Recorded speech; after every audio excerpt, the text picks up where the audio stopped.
ही हृदयस्पर्शी कथा नक्की ऐका. घड्याळात बघितलं का तुम्ही? 8 वाजलेत.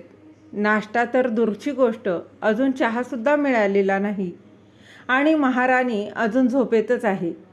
उठवायला गेले तर म्हणते, माझ्या नंदेला पाठवा, तीच मला उठवेल, नाहीतर मी उठणार नाही. ही काय नवीन पद्धत आहे? तुम्ही काही बोलत का नाही? सरिताताई वैतागून आपल्या नवऱ्याला म्हणजेच प्रकाशरावांना म्हणाल्या, मी काय बोलू? जर सुनबाई काही चुकीचं बोलत असती तर मी बोललो असतो, पण ती बरोबर म्हणते. तुझ्या मुलीलाच पाठव उठवायला, तीच उठवेल तिला, नाहीतर ती तरी कशी उठेल? नवऱ्याचं हे बोलणं ऐकून सरिताताईंचं डोकंच धरलं आणि त्या चिडचिड करत सुनेला शिव्या घालत त्या आपल्या मुलीच्या खोलीकडे निघाल्या. आणि मुलीच्या खोलीकडे निघतात जी अजूनही अगदी गाढ झोपेत होती.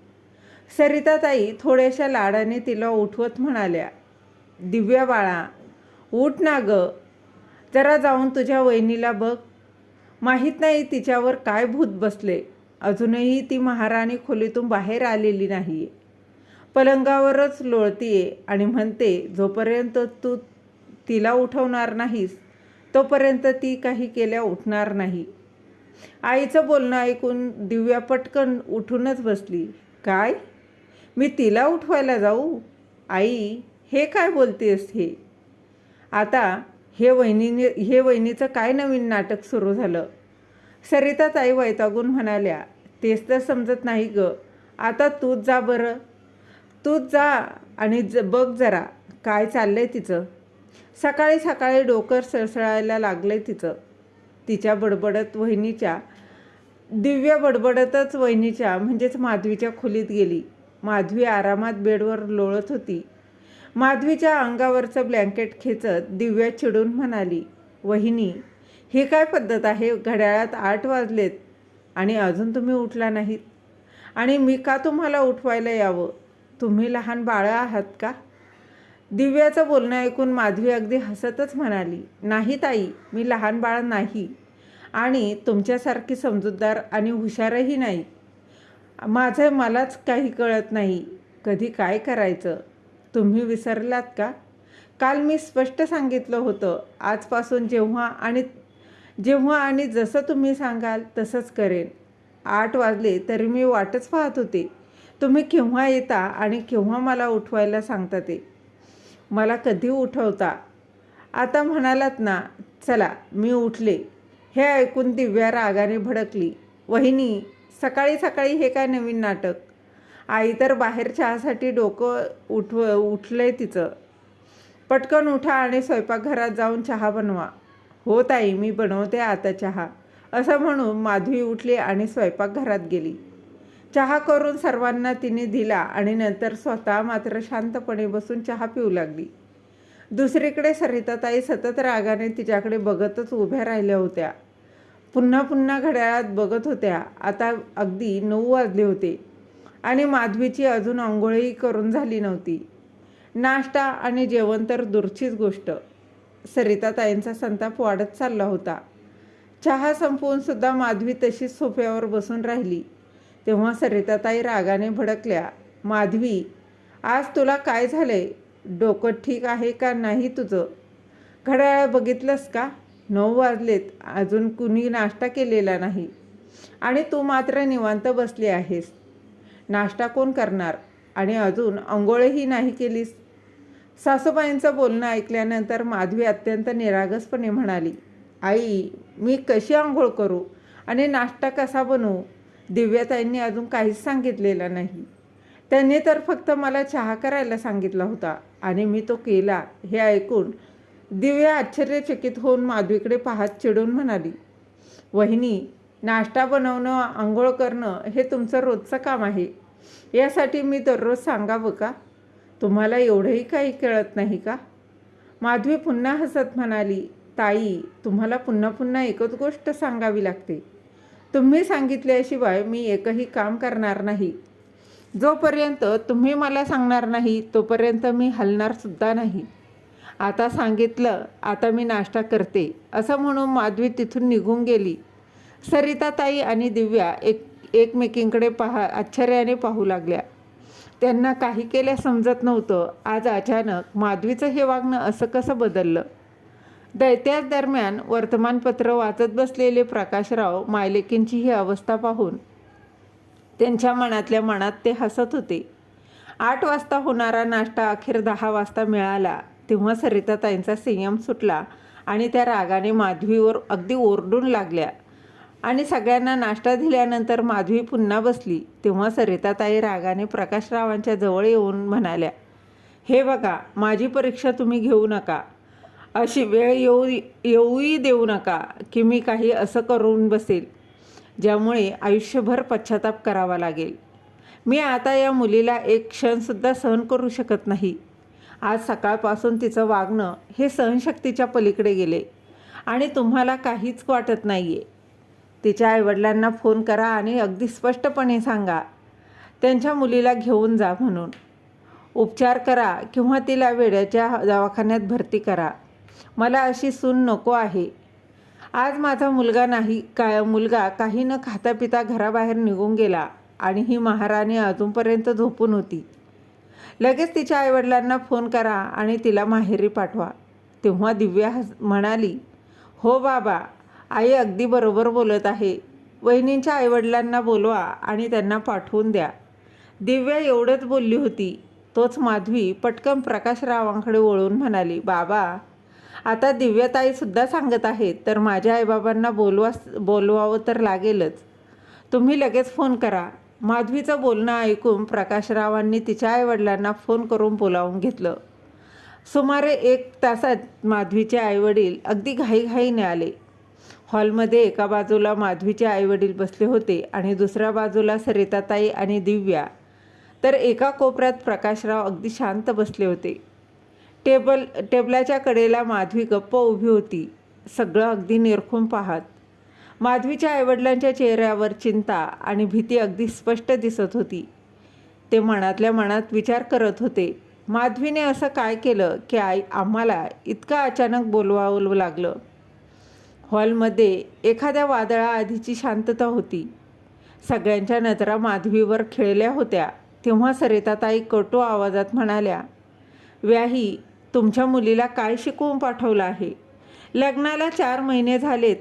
आत्तापर्यंत सगळं सुरळीत चाललं होतं, पण आज तुमची मुलगी नको ते नाटक करत आहे. आम्ही हिचं नाटक सहन करू शकत नाही. तुम्ही तिला आता घेऊन जा. तिला एखाद्या मानसिक रुग्णालयात दाखल करा. मला वाटतं तिचं डोकंच फिरलं आहे. हे ऐकून माधवीची आई भरलेल्या आवाजात तिच्याकडे पाहत म्हणाली, माधवी बाळा, तुझ्या सासूबाई काय बोलत आहे? तुला समजतंय का? तुला समजते ना? तू अशी नव्हतीस. तू तर आमची सुशिक्षित, सुसंस्कारी, समजूतदार अशी मुलगी होतीस. मग आता असं का वागत आहेस? आमचं नाक का कापत आहेस ग? असं म्हणता म्हणता तिच्या डोळ्यात अश्रू तरळले. आईच्या डोळ्यात पाणी पाहून माधवी गंभीर झाली. तिने सगळ्यांना शांत करत ठाम आवाजात बोलायला सुरुवात केली. आई, तू म्हणालीस ना की तुझी मुलगी शिकलेली आणि समजूतदार आहे, पण इथं आल्यावर मला कळलं की माझ्यातले हे सगळे गुण कुठेच दिसत नाहीत. माझ्या प्रत्येक कृतीवर येथे प्रश्नचिन्ह उभं केलं जातं. जणू माझं संपूर्ण अस्तित्व चुका, उणिवा आणि दोषांनी भरलेलं आहे. या घरात आल्यापासून रोज नव्याने हेच जाणवतं की मी अपुरी आहे. पायापासून ते डोक्यापर्यंत फक्त 2च दोष आहेत. अगदी सगळे दोष माझ्यात आहेत. हे बोलून माधवीने एक कटाक्ष सरिताताई आणि दिव्याकडे टाकला आणि पुन्हा ती शांत पण ठाम सुरात म्हणाली. सगळे स्तब्ध होते. माधवीच्या वेदनांनी भरलेल्या शब्दांकडे सगळ्यांचं लक्ष होतं. आई, किती स्वप्न घेऊन मी या घरात वधू म्हणून आले होते.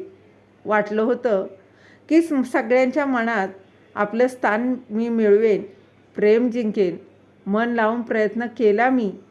सकाळी 5 वाजता उठून झाडू, फरशी, भांडी, घराची स्वच्छता, नाश्ता, त्यानंतर दुपारचं जेवण, रात्रीचं जेवण, सगळं काही नीट आणि मनापासून करत होते. पण तरीही दिव्याताईंना माझ्यात काहीच चांगलं दिसलं नाही. आणि दिसतही नाही. त्यांना माझं कुठलंच काम पसंत पडत नाही. कधी एक वेळाही त्यांनी माझ्यातली कोणत्याही कामाचं कौतुकही साधं केलं नाही. त्यांना फक्त माझ्यात दोष काढायचेच असतात. माझ्या प्रत्येक कामात ढवळाढवळ करायची सवय आहे त्यांची. कितीदा असं झालं की मी अगदी मनापासून सुंदर चविष्ट जेवण बनवलं, पण त्यांनी मीठ कमी आहे असं कारण सांगून मुद्दाम राईचा पर्वत केला आणि म्हणाल्या, हिला तर काही येतच नाही. आणि मी जर सुदीपशी 2 मिनटं बोलली तर लगेच ओरडतात, वहिनी, दादाला ऑफिसचं काम असतं, तुम्ही त्याच्याजवळ बसून बोलत राहिलात तर त्याचं लक्ष कसे लागेल? आता सांग ना आई. माझ्या नवऱ्यापेक्षा ताईंनाच त्याच्या कामाचं जास्त टेन्शन असतं. तू एखादी वस्तू पाठवलीस की ती मी दिलेली साडी ती जुन्याच स्टाईलची आहे. वहिनी, तुम्हाला काही स्टाईल्स करता येत नाही. थोड्या चांगल्या भारी साड्या नेसत जा. तुमची आई तर म्हाताऱ्या बायकांसारख्या साड्या घेतात. आता तुम्हीच सांगा आई बाबा, मी दिव्याताईंपेक्षा जास्त शिकलेली आहे, वयानेही मोठी आहे आणि जग पाहण्याचा अनुभवसुद्धा अधिक आहे. मी लहान बाळ नाही की मला काहीच कळत नाही. मी कॉलेजमध्ये शिकत होते, 4 बॅचेस हे देखील हाताळत होते. मला काय स्टाईल माहीत नाही. मी साडी नीट नेसू शकत नाही. माझा नवरा आणि मी एकत्र बोललो तर माझ्यात अक्कल नाही. मी कोणते कपडे घालावे हेही मला ठरवता येत नाही. अशी टावाळी रोज सहन करावी लागते. मग मी मूर्ख आहे का? माधवीचा स्वर भरून आलेला होता. ती मनात साठलेलं सगळं ओतून टाकत होती. आणि तेवढ्यातच सरिताताईंनी मध्येच आवाज चढवत विचारलं, माधवी, ही काय पद्धत आहे? तुला कळत नाही का? तू तुझ्या नंदेबद्दल बोलत आहेस. तेव्हा माधवी त्यांच्याकडे सरळ बघत म्हणाली, खूप छान आई. तुम्ही मध्ये बोललातच आणि आलातच, पण तुम्ही एखाद्या स्वतःच्या मुलीला समजावलं असतं. दिव्या, माधवीला लहान मुलीसारखं वागवू नकोस. ती तुझ्यापेक्षा खूप मोठी आहे, समजूतदार आहे, तिच्यातही अक्कल आहे.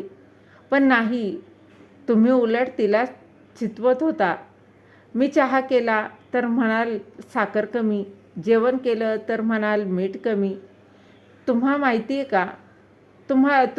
आहे का आई, ही मुलगी माझ्या प्रत्येक कामात ढवळाढवळ करते. आणि म्हणूनच माधवी म्हणाली, मी स्वतः ठरवलं, आता मलाच काहीही करावं लागेल. मला काहीतरी करावंच लागेल, नाहीतर या घरात माझी कवडीची सुद्धा किंमत उरणार नाही. जर वेळेत मी काही बोलले नाही तर उरलेलं आयुष्य मला टोमणे ऐकवत घालवावंच लागेल. मला अक्कल नाही हे गृहीत धरून मला सगळ्यांकडून हलकं लेखलं जात होतं. या लोकांना एक हुशार, स्मार्ट अशी सून हवी होती ना. मग मीही आता तशीच बनते आहे, स्मार्ट आणि हुशार. मला काही येत नाही, मला कळत नाही असं म्हणत मी सगळं काही दिव्याताईंवर सोपवून दिले. इथून पुढे त्या मला जेव्हा जे काही करायला सांगतील तेव्हाच आणि तेवढंच मी करणार, एकदम यंत्रासारखं. मी आता या घरात माझ्या मनाने एक भांडं देखील उचलणार नाही आणि याबद्दल मी कालच बाबांना सांगून ठेवलं आहे. असं म्हणत माधवीने प्रकाशरावांकडे पाहिलं तेव्हा प्रकाशराव हलकं हसले. पण सरिताताईंचा चेहरा संतापाने अगदी लालबुंद झाला. त्या चवताळून म्हणाल्या, म्हणजे तुम्हाला सगळं माहीत होतं तर? आज सकाळपासून जे काही नाटक चाललंय ते तुम्ही दोघं मिळून करत आहात? तेव्हाच मला शंका आली होती. 8 वाजेपर्यंत तुम्हाला चहा मिळाला नाही तरी तुम्ही काहीही बोलले नाही. आता बघा वहिनीबाई, तुमच्या मुलीचा कारनामा, माझ्या नवऱ्याला सुद्धा तिने आपल्या बोलण्याच्या मोहजाळ्यात अडकवलं आहे. काम करण्याऐवजी कारणच सांगते. हे काय चालले? हे ऐकून माधवीची आई उठून उभी राहिली. तिचा चेहरा कडक होता. मोठ्या आवाजात ती म्हणाली, माफ करा सरिताताई, मी खूप वेळ चिंतेत होते. माझ्या मुलीने असं काय केलं की आम्हाला इतकं अचानक बोलावलं गेलं? माझी मुलगी शिकलेली आहे, सुसंस्कृत आणि समजूतदार आहे. त्याच्यातच ती वाढलेली आहे. तिला दुनियादारी माहीत आहे. पण आज तुमच्या बोलण्यातून मला माझ्या मुलीच्या कमीपणाबद्दल समजलं. जर तुमची मुलगी खूप समजूतदार आहे, तिला प्रत्येक गोष्टीचं ज्ञान आहे, प्रत्येक गोष्ट तिला माहिती आहे, तर मग तिनेच माधवीला तुमच्या घराच्या चालीरीती पद्धती शिकवायला हव्यात ना. यात चुकीचं काय आहे? तुमच्या मुलीने एका सुनेप्रमाणे घरातलं सर्व काम स्वतः करून माधवीला दाखवावं की घर चालवायचं असतं ते असं. आणि मग माधवीसुद्धा तसंच शिकेल आणि तसंच वागेल जसं तुमच्या मुलीने दाखवून दिलं आहे. पण सुरुवात तुमच्या मुलीने करायला हवी, माझ्या मुलीने नाही. दिव्यालाच आधी तिची पद्धत शिकवायला सांगा ना. माधवीच्या आईचं बोलणं संपलं आणि प्रकाशराव हसत म्हणाले, विहीनबाई, तुम्ही अगदी बरोबर बोललात. दिव्या, तुला एवढीही अक्कल नाही का? पाहुणे आले आहेत आणि तू अजून त्यांना एक ग्लास साधा पाणीही दिलं नाहीस.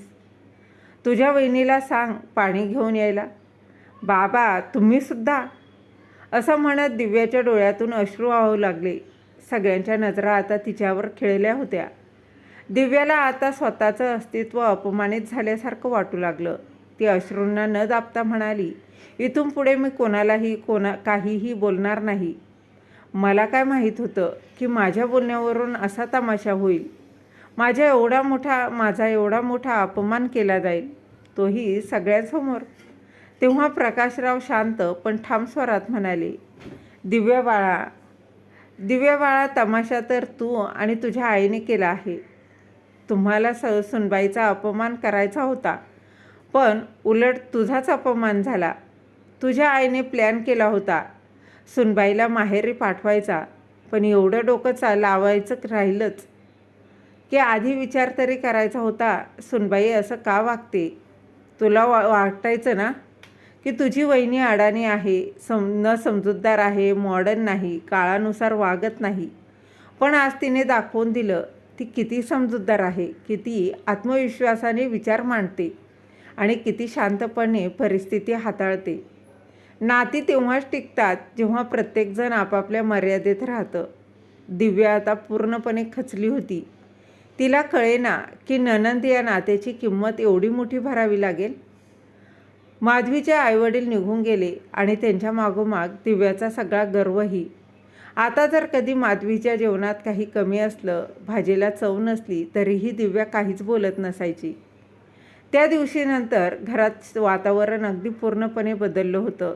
जिथे एकेकाळी माधवीच्या प्रत्येक कृतीवर नजर ठेवली जायची, तिथं आता शांततेचं व ते वातावरण निर्माण झालं होतं. दिव्या आता फारसं काही बोलत नसे. ती आपल्याच विचारात गुंतलेली राहायची. तिला आता आपली चूक जाणवू लागली होती. जणू एक आरसा तिच्यासमोर उभा राहिला होता. माधवीकडे पाहताच तिच्या मनात अपराधाची सल जाणवायची. कधी भाजीमध्ये थोडं मीठ कमी पडलं तरी ती स्वतः फोडणीवर लिंबू पिळून शांतपणे जेवण उरकायची. प्रकाशराव मात्र सगळं सावध नजरेनं पाहत होते. त्यांना वाटत होतं की ही शांतता फक्त वादाच्या धगीनंतरची राख आहे. त्यामुळे त्यांनी एक संधी साधली आणि एक संध्याकाळी माधवीजवळ बसून मोठ्या मनानं विचारलं, बाळा माधवी, आता थोडं बरं वाटतंय ना तुला? तुझं मन शांत आहे का? माधवी हसली, एक संथ समंजस हास्य. हो बाबा, मन शांत आहे, पण थोडं खिन्न आहे. मनात सारखं येतं की जर मी वेळेवर बोलले नसते तर माझं अस्तित्वच नष्ट झालं असतं. प्रकाशराव म्हणाले, बाळा, प्रसंग ओळखून माणसाने बोलणं हीच मोठी अक्कल असते आणि तू ती दाखवलीस. तुझं संयमित स्पष्ट बोलणं मला खरंच खूप आवडलं. फक्त दिव्या अजूनही मनाने सावरलेली नाही. तिलासुद्धा तू समजून घे.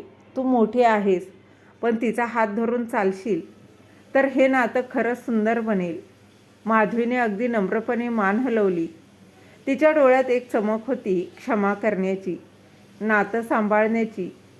त्या रात्री दिव्याच्या खोलीबाहेर माधवी काही वेळ उभी राहिली. दरवाजावर टकटक केलं आणि आत गेली. दिव्या पलंगावर बसून केस विंचरत होती. तिच्या चेहऱ्यावर अपराधी भाव स्पष्ट दिसत होते. माधवी जवळ बसली आणि म्हणाली, ताई, तुम्ही जे काही बोललात ते मला लागलं, पण मी तुम्हाला दोष देत नाही. कधीकधी आपण आपली भूमिका इतकी खरी समजतो की समोरच्याचं दुःख आपल्याला दिसतच नाही. तुमचं प्रेम वेगळ्या पद्धतीने व्यक्त केलं होतं कदाचित, पण मीही एकटीच सर्व सहन करत राहिले. आजच्या नंतर काहीही असो, आपण दोघी बोलून घेऊया, एकत्र सगळं जुळवून घेऊया. दिव्याच्या डोळ्यातून अश्रू वाहू लागले. ती माधवीला मिठी मारून म्हणाली, माफ करा वहिनी, मी खरंच खूप चुकीचं वागले. माझं तुमच्यावर प्रेमही आहेच, पण माझ्या वागण्यात ते उमटलं नाही. त्या मिठीत भूतकाळाची सल विरून गेली. त्या रात्री पहिल्यांदाच त्या दोघी बहिणीप्रमाणे बोलत बसल्या. दिवस बदलले. घरातल्या सूर आता आनंदाचा झाला होता. दिव्या आणि माधवी आता एकमेकींची मदतनीस बनल्या होत्या.